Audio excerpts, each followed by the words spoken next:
Setting objectives is an operational requirement for any successful organization.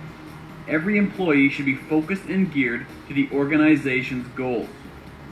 Each area of responsibility in the organization has a part to play in achieving the organization's objectives. The following are examples of how this applies to the departments which report to the administration area. Order desk's objective: process 1,000 widget orders. John's objectives: enter 1,000 widgets into the database.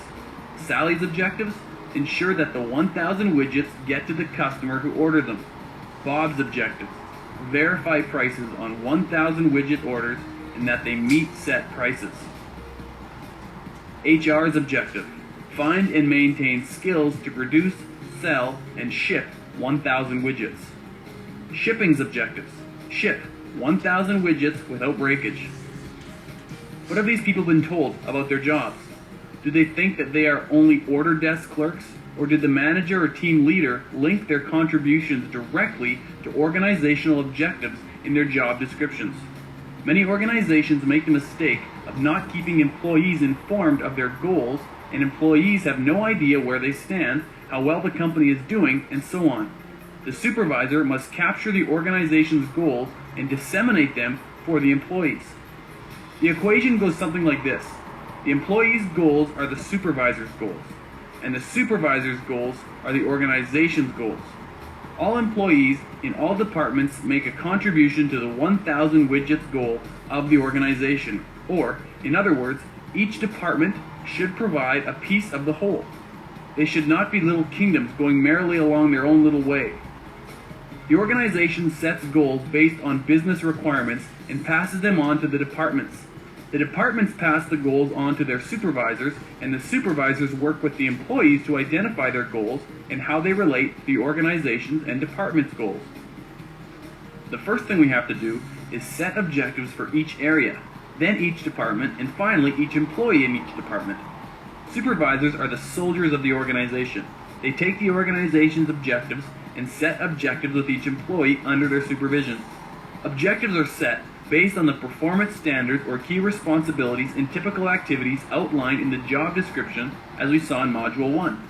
Each job has key responsibilities and tasks, activities.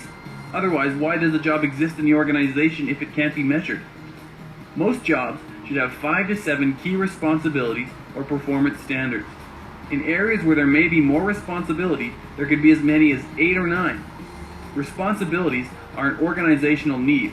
That's why they're in the job description.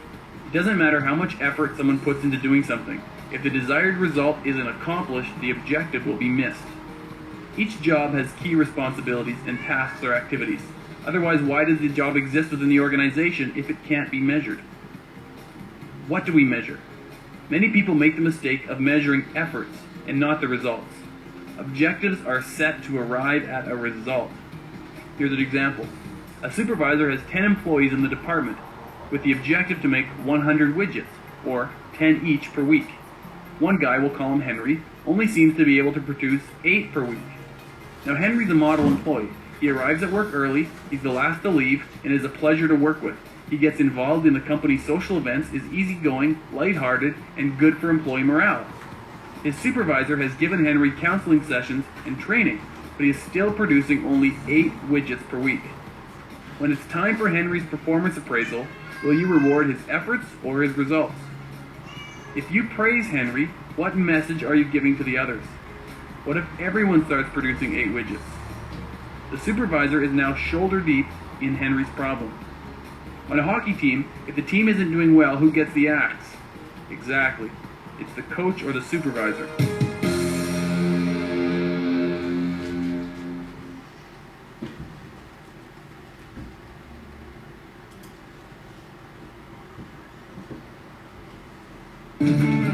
Performance standards. Setting objectives requires that an end result be identified. All end results must incorporate 4 performance standards: cost, quantity, quality, and time. No job in an organization can escape these 4 standards for measurable responsibilities. Cost. The first standard is cost. Cost could mean overtime, wastage, direct costs like mileage to get a job done, or cost avoidance as in no wastage, no overtime, etc. Quantity. The quantity standard identifies how much must be done. Quality.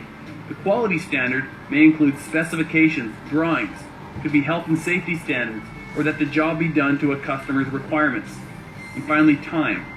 The time standard identifies the beginning and the end of time allocated to get the task done, and must be clearly specified. Here's an example. The following is an example of a sweeping job. The objective is a clean floor. Applying the 4 standards to the sweeper's objective would go something like this.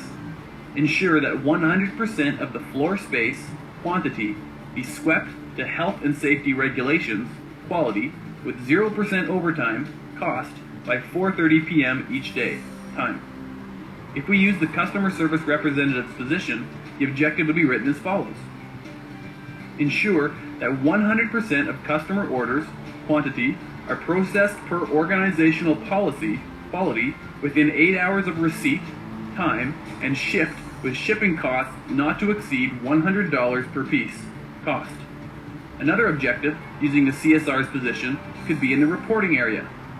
Example, ensure that 100% of the customer inquiries and problems, quantity, are reported to the manager, customer service by 4:30 p.m. each Friday, time, with 0% inaccuracies, quality, and 0% overtime, cost. Many feel that the 100% or 0% standards are too harsh and that it is impossible to achieve and or maintain such exact standards. Objectives must be measurable and quantifiable, and this entails that numbers, percentages, etc. be set as standards. How can anyone be measured if the criteria aren't clearly identified? How can we tell them if they have done a good job or correct them for doing a poor job? If clear, quantifiable standards are not set, for example, are 100% of the customer's inquiries and problems being actioned, how do we know this?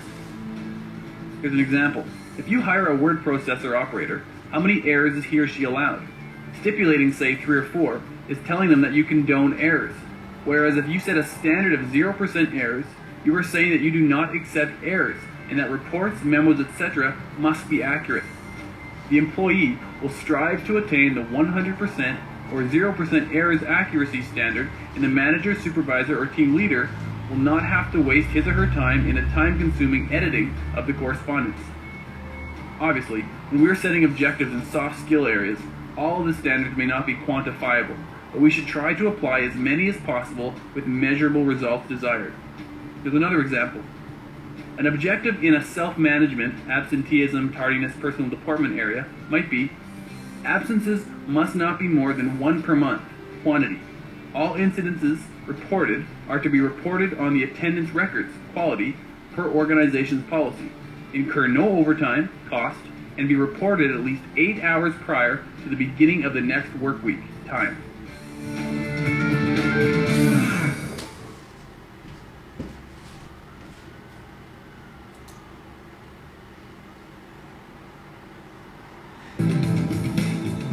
Objective setting issues. There are 4 objective setting issues which should be followed. Clarity. The employee must absolutely understand the job to be done. Measurability. Identify time, quality, quantity, and cost. Attainability or challenge. Objectives must be fair and consistent. And finally, control or influence. The employee must have control to be expected to meet their objectives. Here's an example. Let's say an objective would be to do a report on stockroom order processing for the calendar year. If the CSR were to have the objective of completing the report, but had to have the IS department print it, he or she does not have complete control and cannot be held 100% accountable. In this case, the objective should only be set up to the point to which the person has control. Here's another example. Using the CSR position is the stipulation that all orders be processed and shipped on time. Earlier, the objective was to ensure that all customer orders, quantity, are processed for organizational policy, quality, within 8 hours of receipt, time, and shipped via the most economical means, cost. What if the truck breaks down? Can we hold the CSR responsible? Of course not. Resources. The employee's objectives should also take any resources into consideration. Physical resources like equipment, financial resources like budget, human resources like extra help or assigned subordinates. Don't set objectives too high. Many organizations make this mistake. Employees will become demotivated and productivity will suffer. To set reasonable and measurable objectives, ask yourself these questions. 1. Have you agreed on a reasonable number of clear objectives? 2. Do they relate to key responsibilities from the job description? 3. Have you defined specific performance standards? And 4. Do any standards require changing? Some supervisors will periodically review objectives with their employees to correct any problems or potential problems. It's better to know early than have a major problem affect productivity and cause missed opportunities. Remember, objectives identify what is to be achieved, when it is to be achieved, or how it is to be achieved. Please complete Exercise 1 and Exercise 2 found in the handouts of this module.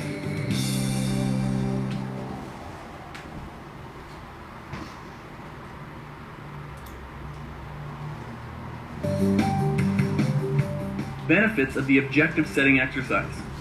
For the leader, defines how each team member will contribute to the achievement of the leader's objectives and, therefore, the department's. Achieves goals, congruence, and clear allocation of assignments and resources among team members. Achieves team members' commitments to specific objectives. It establishes basis for later evaluation of team members' performance. Identifies team members' concerns and needs for help and support. For the team member, it provides the opportunity to contribute to the objective setting process. Achieves a clear understanding of what is expected, benefits of the objective setting exercise to the team member. Achieves understanding of how performance will be measured. Enables team members to evaluate their own performance. Clarifies priorities and enables team members to allocate their time and resources more effectively. And finally, it provides the team members with the opportunity to voice their problems and concerns. Team leaders have reported that they have given copies of each employee's objectives to their coworkers. This helps everyone on the team understand and appreciate the other's responsibilities and work together better. If you don't have a formal objective setting process right now, you should try to initiate one, but go slowly. Too much of a drastic change could upset the employees and cause other problems. The best approach is to show employees how the process is meant to include them in the organizational objectives. Show them where they fit in the grand scheme of things, and that their contributions should be known. Setting objectives with employees can be a very positive experience and create excellent employee relations in the organization.